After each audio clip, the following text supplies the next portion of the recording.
రకరకాల కళలు వస్తూ ఉంటాయి. కొంతమంది ఆ కళలు వచ్చిన వెంటనే కూడా భయపడుతూ ఉంటారు, ఆందోళన చెందుతూ ఉంటారు.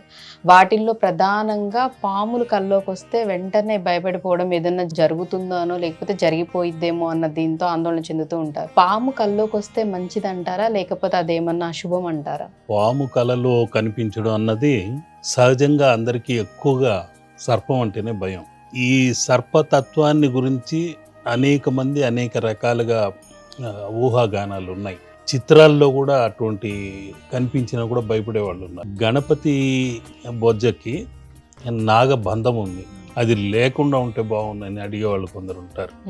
అదే విధంగా శివుడి కంటాన సర్పం ఉన్నట్టు మాకు భయం వేస్తుంది, అది లేకుండా ఉండాలి అని కోరేవారు ఉన్నారు. ఆ రంగనాథ స్వామి ఆదిశేషువు పైన పవళించినట్టు ఉంది, స్వామి మాత్రం పవళించినట్టు వేయగలరా అని, చిత్రించగలరా అని అడిగేవాళ్ళు ఉన్నారు. ఇలా రకరకాలుగా ఒక భయభ్రాంతులై పెట్టుకోవడానికి ఆలోచనలో సందిగ్ధావస్థలో వస్తుంటారు. నేను వాళ్ళకి ముఖ్యంగా మీకు ఏదైతే దేన్ని చూసి అయితే మీరు పరుగులు తీస్తున్నారో భయపడి, నిలబడి ఆగి ఆలోచించండి. దేన్ని గురించి మీరు భయపడుతున్నారో ఆ నాగము గురించి కాస్త నిశితంగా ఆలోచిస్తే నాగం ఎక్కడో లేదు, మనలోనే ఓ భాగమై ఉంది, యోగమై కూడా ఉంది.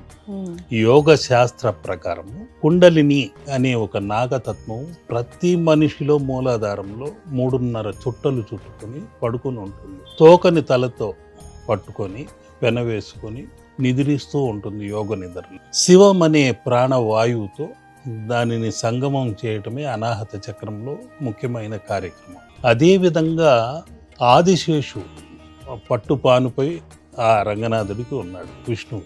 వెంకటేశ్వరుడి భుజ స్కంధాల పైన కూడా నాగాభరణాలు ఉన్నాయి.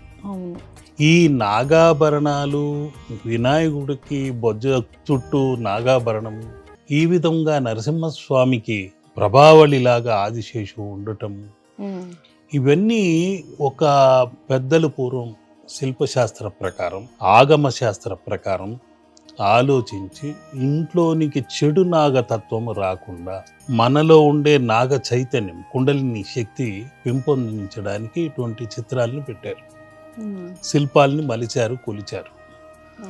దాన్ని మనం పాటించాలి.